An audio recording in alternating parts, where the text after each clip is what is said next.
don't ask me where I am and what is gonna happen now. I have been on the bus for 1.5 hours, so now in the countryside, somewhat south of Taipei. As soon as I got off the bus, there was a sign of tea. Nothing to see actually, but there was a smell in the air of roasted fresh tea leaves. Formosa Oolong tea. Cold brew Formosa Oolong. 那你应该跟他讲东方美人替。太好了，香。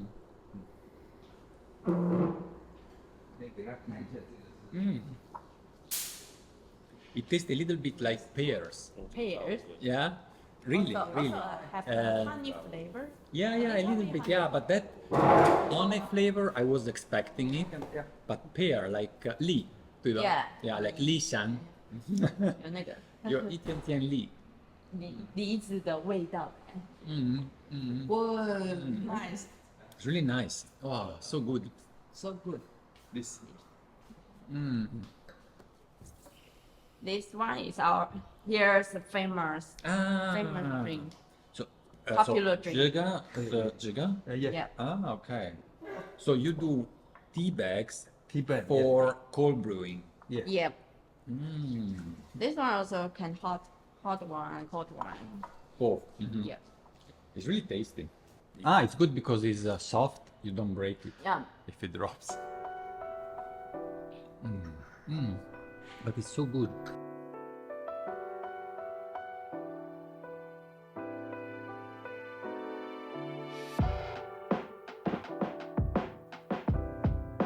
After lunch, we are now doing a little tour of the factory here.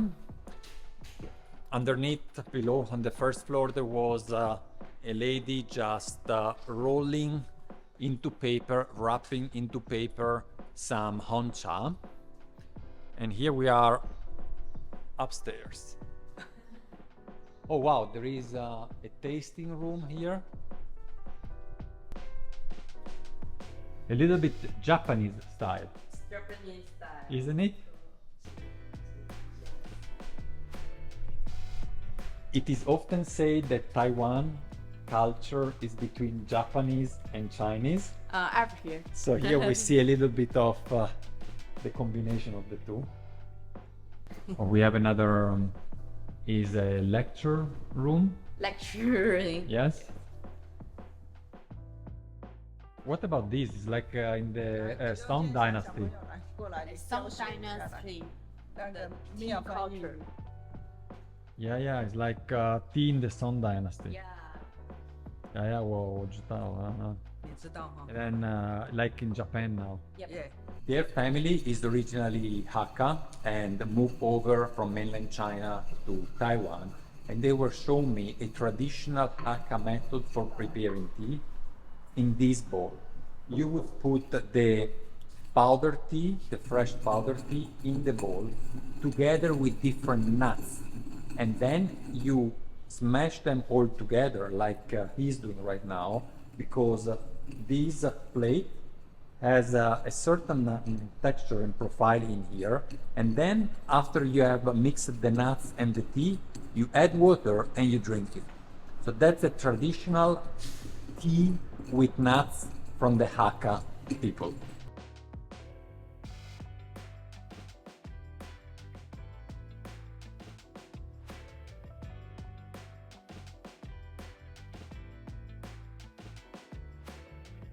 And here you see a set of nuts and seeds. You have pumpkin seeds, walnuts, and this is black sesame maybe. And they are all then put together with the tea and crushed. We add the nuts and we keep on crushing them.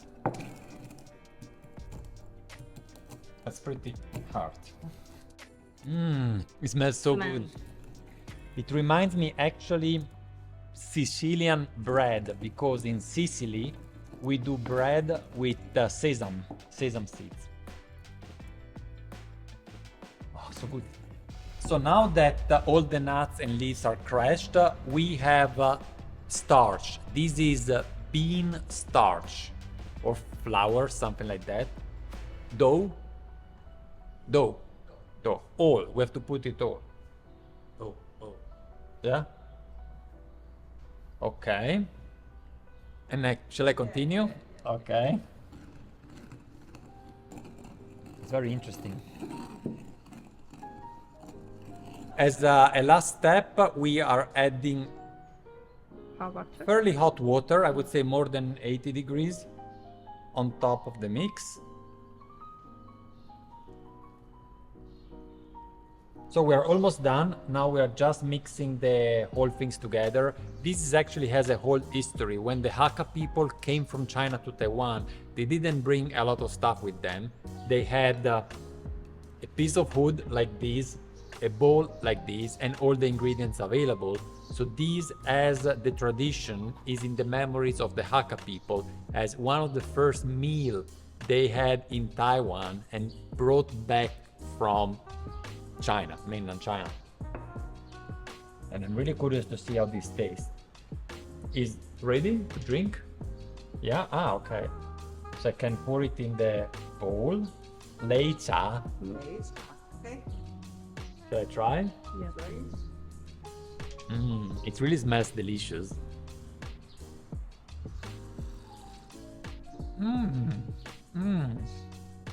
It's sweet, of course, nutty. You can test the nuts. Also the strength.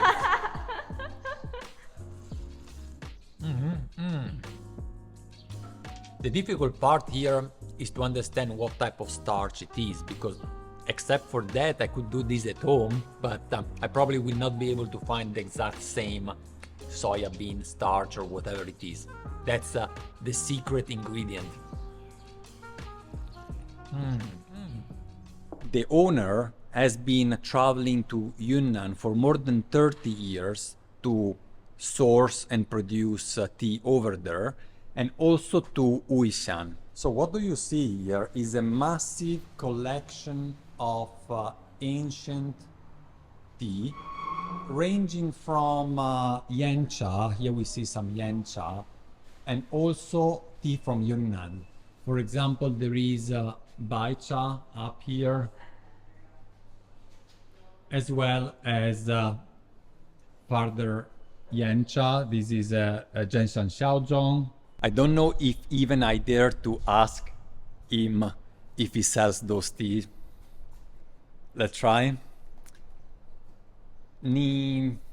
我有一个问题，你说你卖这个茶还不卖？卖那个卖也是卖的，但卖的是那个是珍藏的，就是里面是一两一两卖的，卖。它很贵。不会贵，它就是有价格，上面有价目表。So he says that he sells those tea. I've asked if they are expensive. I didn't understand the answer though. Oh, they have small packages. Small package. Oh, wow. Okay. So they are prepared actually. They are prepared to sell them. And different years. Yeah. Oh, you have those. Different Oh, I type. thought it was a private collection. No, I was wrong. Here it is for sale. Yeah, it's Nice. 37.5 37.5 gram, yeah. And ounce. this one 2001. 2001. But 23 years. 23 years old, yeah. And 这个是老藏水仙 Yep. This is a 老藏水仙 23 years old. So it's not only the bush that is old, Lao Tsong, it's also the chaye, the leaves that are old. This one is whole my boss. Private collection. All right, let's 喝茶, drink tea. We are starting off with a GABA Oolong. 对吧? Yep.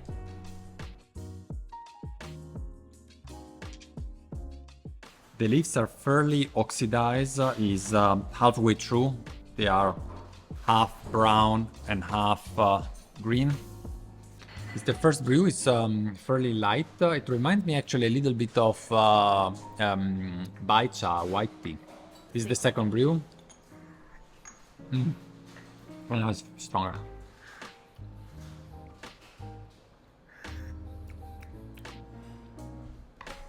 So you do the GABA here. GABA here. Yeah. What do you see here is two different GABA Oolong. Here is one. This one was rolled originally into small pairs. And then we have this one here that was not rolled because originally it was like this. Like baozhong, more or less. And then it was made into small balls like this. You can see that the color is fairly different and also the cultivar is different. We have Shepa, this one. So this one is the cultivar number 18, Hongyu, also the one used for black tea. And this one here is number 23, is more rare and it is called Chi Yun. The smell, this one, the number 18, is more floral, although it's darker. And a little bit of starch.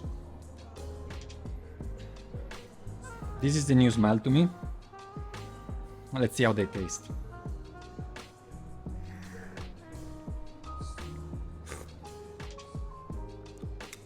Starchy, like white tea with some florality and some nuttiness. No bitterness really.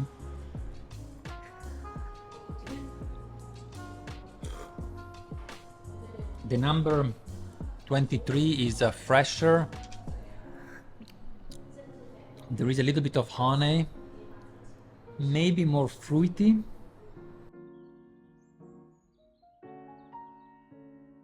For doing GABA Oolong, what they do is they start the production like a normal Oolong. They do all the oxidation and the rolling like a normal Oolong. Then though, instead of drying the leaves, they put them in the chamber, they remove air, and they leave them anaerobically for 10 hours. After that, they take the wet leaves and they do two things. Either they dry them, or actually they make it in small balls like this and they dry, so the leaves are whole, or they roll the leaves like a typical Taiwanese or many Taiwan Oolongs to result in something like, where is it? Here, rolled Oolong.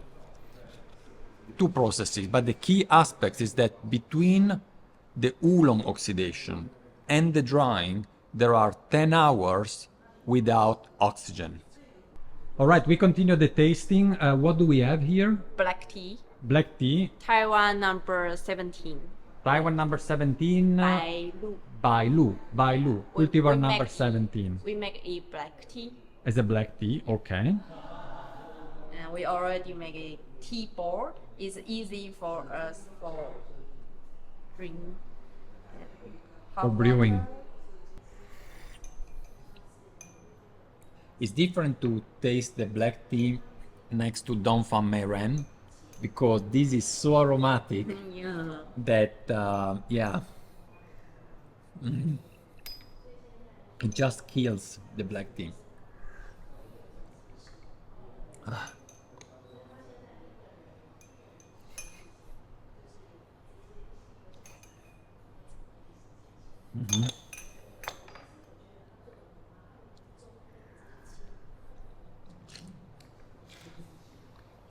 Oh, it's so clean. It's nice. It's really good. We will have to see, of course, with Fang Mei Ren, it's always a matter of price and quality. You have a huge range of quality, a huge range of price, and the two things have to match. But we will speak about prices later. For now, we concentrate on the taste. Now it's time to taste two different Fang Mei Ren, in addition to the one that I had before. They are both two different grades of competition grades. One is nearly the most expensive. It cost here in the shop about 200 euros, $200 for 150 grams. The other one is the first grade competition level and it cost much less, 35 euros or $35 for 150 grams. 什么是贵了？这个。The darker one is the one that is more expensive, and the one that is paler, it looks like less oxidized, but probably also less bug bitten, is the lower price. So let's have a try. I already smelled the tea, the dry leaves before the brewing, and to me, my personal taste, I actually like better the cheaper one in smell. And in taste, kind of as well, like the higher price is extremely soft and delicate. With a honey flavor, but a little bit on the background, while the other one is much more present and is a little bit bolder, heavier, but somehow it reflects better my understanding of Fang Mei Ren, at least my personal taste. So that's, there was something wrong to my taste, and here we found out actually the highest level Fang Mei Ren is already 9 years old, while this one is 去年的 This 今年的还没有比，没有比今年要去年历史今年要5月才开始采，夏天。听不懂。米娅，你刚刚说今年要5月才开始，夏天才有做东方美。This year need to wait. Oh yeah, in summer. No, but it's last year, right? Yeah, yeah, yeah. Yeah, 今年的还没有，还没有采，还没有，我5月才知道做。Yeah, yeah, 对对。到7月才有比赛。Until July. July, yeah, yeah, yeah. To It is. competition. I know it is done in summer. Yeah, yeah. When the flies hit the. It's kind of tiring. We have been drinking just 70s, but one after the other, and it's confusing. Also because we brew the Fang Mei Ren in different ways, maybe slightly different temperature, different quantity of leaves, and also it's difficult to compare a loose leaf tea with the bold press one because the bold press release the flavor slower. So when you drink one after the other, it's really hard at the end sometimes to tell what is best. And since I'm a little bit tea drunk, maybe it's time for a break.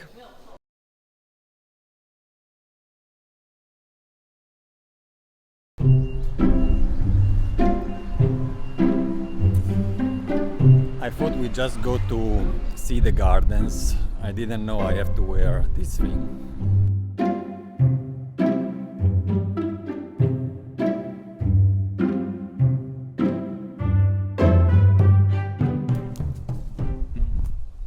This one is Taiwan tea number 18. Hongyu. This one, Hongyu. Yeah, big leaf, as you can see. That's pretty big, yeah. And later, our organic tea garden is Taiwan tea number 12. 12? And yeah, this one is 18. Also organic. And birch. What do you have there? As you can see, before we have a Taiwan tea number 18. It's big leaf. Yes. And now we are in our 12. Taiwan tea number 12. Jinshuan. Jingxuan. This one is more smaller.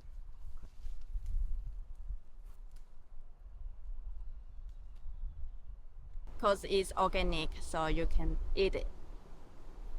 How does it taste? A little bit bitter, Cool. but then bitter less. Going to sweet. Try it. Okay.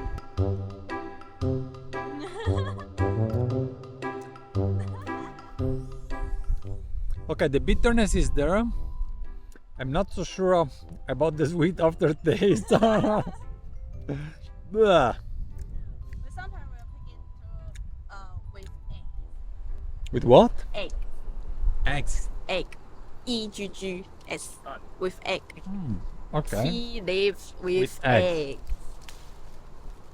Now we're comparing again to Fang Mei Ren, the one in the bowls and the loose leaf tea. We are brewing them for 5 minutes, 3.5 grams in 150 milliliters tea taster. 去比就是马上就光茶汤它就被打掉。This one here is in the bowl, and this is the loose leaf tea. The fact that this one is darker, it could be just because it was loose leaf from the start. This one here is. This is the bold tea.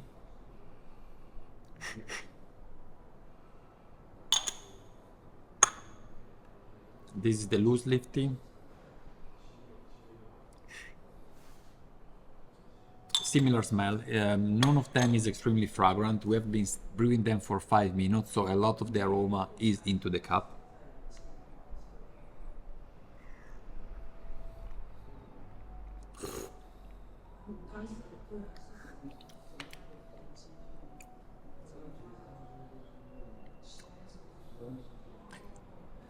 It has a fairly strong aftertaste, even stronger than the taste itself. In fact, I'm waiting just to fade out, to not confuse the two.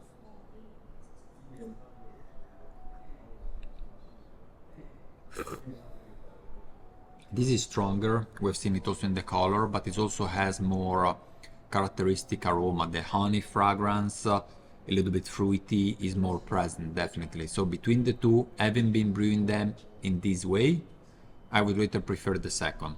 However, they are bold tea, one, and the other one is loose leaf, so it's very difficult to compare. Probably it would be required to brew them slightly differently. No time to finish drinking one tea that the next one comes on the table and in the cup. Another one really interesting, it is a Formosa Oolong, the same cold brew that I had at the very beginning, or actually a relative thereof.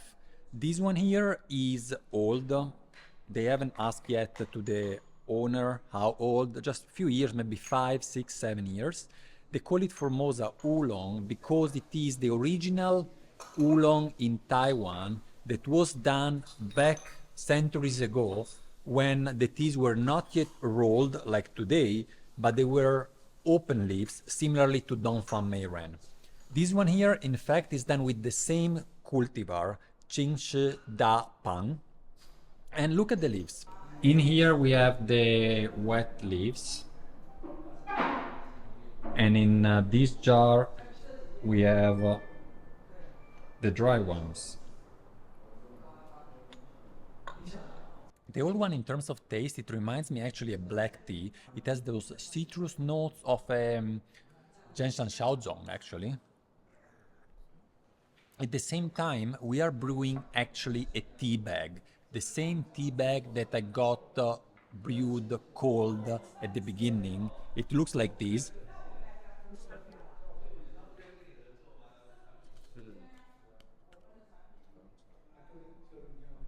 The leaves were processed properly, but then they were chopped in small pieces. It reminds me a little bit cookies. Cookie.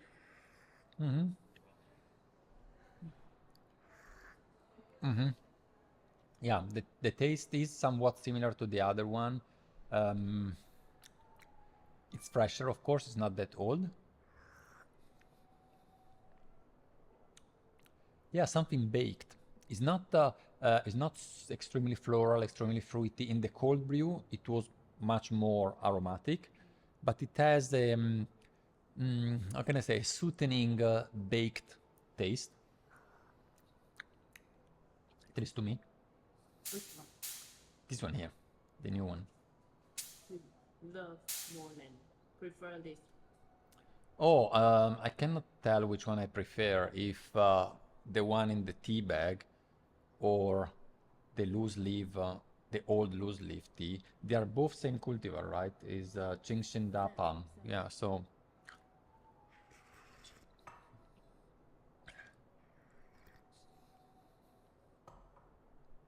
I don't know. I think I prefer the old one. It has been a very rewarding day here. We have been drinking a lot of good tea, I have to say. For now, I just bought a few little samples for me of aged Yancha and one aged Zhengshan Xiaozhong. You know, just little quantities. They don't do wholesale for those because they themselves have little quantity and the prices are very high. But I just couldn't resist to buy Yancha that is more than 20 years old. On top of that, I took with me some samples over the weekend. When I have my own time and I am alone, I will test them again and I will decide what to buy for nannuoshan. So that's for today, and we'll see when I will go next.